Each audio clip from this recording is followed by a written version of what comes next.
உலகம் யாவையும் தாமளவாக்கலம் நிலைபிறுத்தலம் நீக்கலம் நீங்களா அழகிலா விளையாட்டுடையார் அவர் தலைவர் அன்னவர் கேஸ்வரனாங்களே.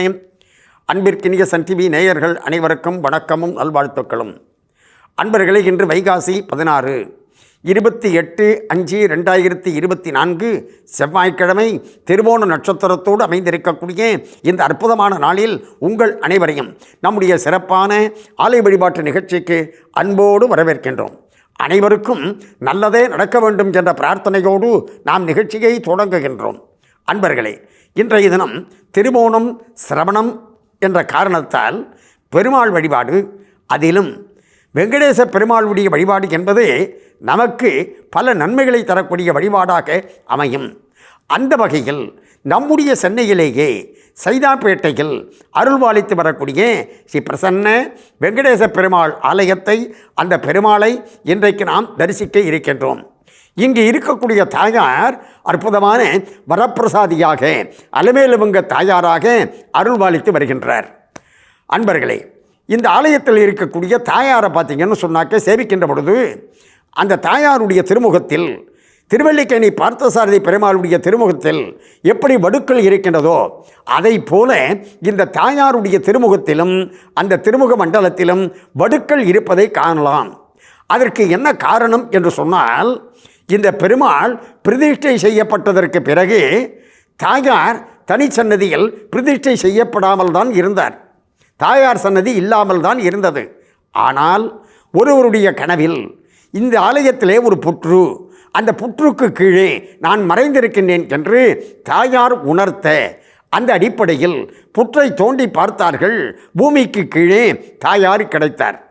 அந்த பூமிக்கு கீழே இருந்து கிடைத்ததன் காரணமாக தாயாருடைய திருமுக மண்டலத்தில் வடுக்கள் இருக்கின்றன. அடுத்ததாக அன்பர்களே, இன்றைக்கு செவ்வாய்க்கிழமையாக இருக்கின்றது. இந்த தாயார் சன்னதியில் எப்படிப்பட்ட வழிபாடு என்பதை நாம் நம்முடைய நிகழ்ச்சியின் நிறைவு பகுதியில் சிந்திப்போம் என்று தெரிவித்துக் கொண்டு, இந்த ஆலயத்தில் இருக்கக்கூடிய பெருமாள் பிரசன்ன வெங்கடேச பெருமாள் என்று அழைக்கப்பட்டாலும் பிரசன்ன வெங்கடேச நரசிம்மர் என்றும் கொண்டாடப்படுகின்றார். அதற்கு என்ன காரணம் என்று சொன்னால், இங்கே முதலில் ராமருக்கு மட்டும்தான் சன்னதி இருந்தது. ஆகையினால் இந்த பகுதியானது ரகுநாதபுரம் என்றுதான் ஆதியில் அழைக்கப்பட்டது. பிறகு எப்படி இங்கு வெங்கடேச பெருமாள் மற்றும் நரசிம்மர் எழுந்தருளினார்கள் பார்ப்போம்.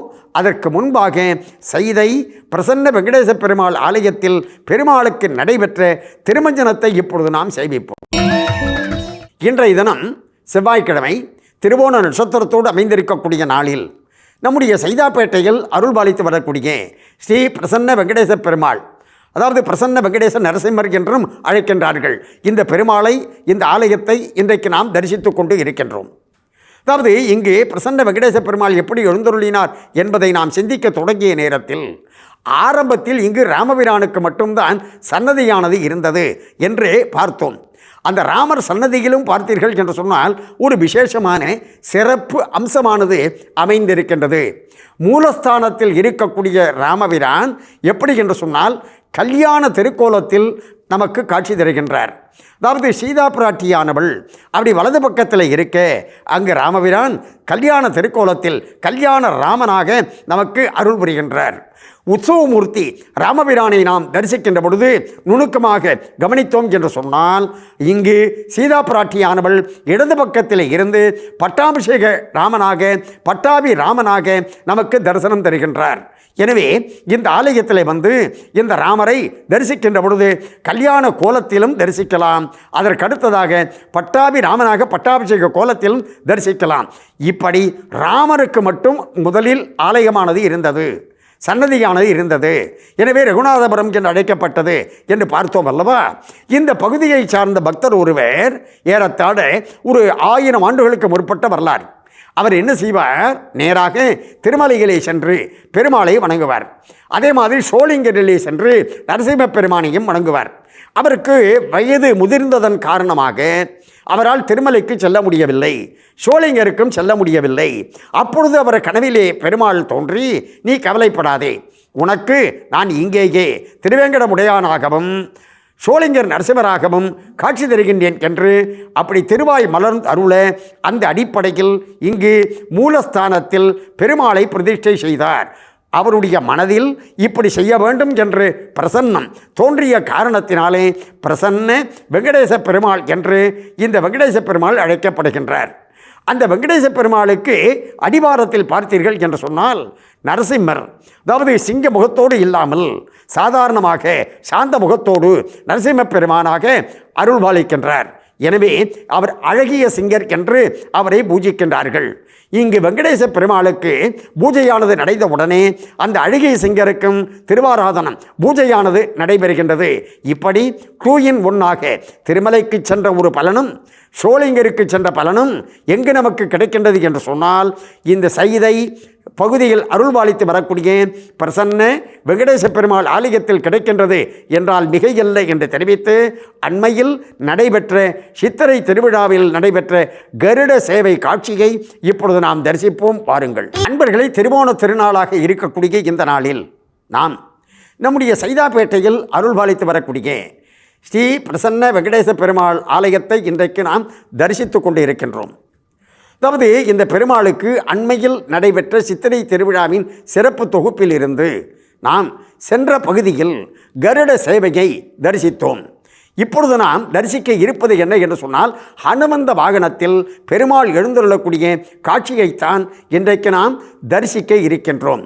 அன்பர்களே, அப்படி ஹனுமான் என்று சொல்கின்ற நேரத்தில் ஹனுமான் என்று சமஸ்கிருதத்தில் சொன்னால் பொருள் வேறு, தமிழில் அனுமான் என்று சொன்னால் பொருள் வேறு. அதாவது சமஸ்கிருதத்தில் ஹனுமான் என்று சொன்னால் தாடை நீண்டு இருக்கக்கூடியவன் என்ற பொருள். தமிழில் அனுமான் என்று சொன்னால் அனுமானித்து கொள்ளக்கூடியவன். அதாவது இப்பொழுது நடப்பதை வைத்து வருங்காலத்தில் என்ன நடக்கும், இதை வைத்து எப்படி செய்யலாம் என்றெல்லாம் அனுமானிக்கக்கூடியவன் என்ற ஒரு கருத்தின் அடிப்படையிலே தான் அனுமானுக்கு அப்படிப்பட்ட ஒரு திருப்பெயரானது அமைந்தது என்று கூறுவார்கள். அதாவது நாமும் அனுமனை வணங்கினோம் என்று சொன்னால் நமக்கும் அப்படி அனுமானிக்கக்கூடிய தன்மையானது வரும். அந்த அனுமனுடைய அருளாளி என்றால் மிகையல்ல என்று தெரிவித்து, இப்பொழுது சைதை ஸ்ரீ பிரசன்ன வெங்கடேச பெருமாள் ஆலயத்தில் நடைபெற்ற சித்திரை திருவிழாவின் சிறப்பு தொகுப்பு ஹனுமந்த வாகனத்தில் பெருமாள் எழுந்தருளக்கூடிய காட்சியை இப்பொழுது நாம் தரிசிப்போம். இந்த ஆலயத்திற்கு நாம் வந்து சென்றோம் என்று சொன்னால் நமக்கு என்ன பலன் என்பதை பார்க்கின்ற பொழுது, இங்கே இருக்கக்கூடிய இந்த பிரசன்ன வெங்கடேச பெருமாள் அவர் திருவடிவாரத்தில் இருக்கக்கூடிய அழகிய சிங்கர் அற்புதமாக நாம் அப்படி என்ன பிரார்த்தனை செய்கின்றோமோ அதை உடனடியாக நிறைவேற்றி தரக்கூடிய அற்புத தெய்வமாக விளங்குகின்றார்கள் என்று இந்த பக்தர்கள் சொல்லக்கூடிய ஒரு அற்புதமான அனுபவ வார்த்தையாக அமைந்திருக்கின்றது. எல்லாவற்றிற்கு மேலாக இன்றைக்கு செவ்வாய்க்கிழமையாக இருக்கின்ற காரணத்தால் தாயாரை பற்றி சிந்திப்போம் என்று தெரிவித்தோம் அல்லவா? அந்த அடிப்படையில் அந்த தாயார் சன்னதியில் நடைபெறக்கூடிய ஒரு அற்புதமான வழிபாட்டை பற்றி இந்த ஆலயத்தினுடைய பரம பக்தர்களாக இருக்கக்கூடிய மணி அவர்களும் ரங்கநாதன் அவர்களும் குறிப்பிடுகின்ற பொழுது, சாதாரணமாக எல்லா தாயார் சன்னதியிலையும் பார்த்தீங்கன்னு சொன்னாக்க கோலம் போடுவார்கள். அப்படி கோலம் போடுகின்ற நேரத்தில் அப்படி மாவினால் கோலம் போடுவார்கள், அல்லது ஒரு இலையை வைத்து அதன் மீது கோலம் போடுவார்கள், அந்த கோலத்தின் மீது விளக்கை ஏற்றி வைப்பார்கள். ஆனால் இந்த ஆலயத்தில் இருக்கக்கூடிய சிறப்பு வழிபாடு தாயார் சன்னதியில் என்ன என்று சொன்னால், நெல்லை பரப்பி வைத்து அந்த நெல்லின் மீது அகல் விளக்கை வைத்து அதன் மீது தீபம் ஏற்றி தாயாரை வழிபாடு செய்கின்றார்கள். இப்படி செய்வதன் காரணமாக அவர்களுக்கு இருக்கக்கூடிய பிரச்சனைகளை உடனடியாக தாயார் தீர்த்து வைத்து நல்லதை செய்கின்றார் என்பது இவர்களுடைய ஒரு அனுபவமாக அமைந்திருக்கின்றது என்று குறிப்பிடுகின்றார்கள். எனவே அற்புத வரப்பிரசாதியாக இருக்கக்கூடிய ஸ்ரீ அலமேலுமங்க தாயார் சமேத சைதை ஸ்ரீ பிரசன்ன வெங்கடேச பெருமாளுடைய அருளால் நம்முடைய நேயர்கள் அனைவரும் எல்லா நலமும் பெற்று பல்லாண்டு பல்லாண்டு வாழ வேண்டும் என்று பிரார்த்தனை செய்து கொண்டு இந்த அளவில் நிறைவு செய்து கொள்வது நாகை முகுந்தன். நன்றி, வணக்கம், வாழிய நலம்.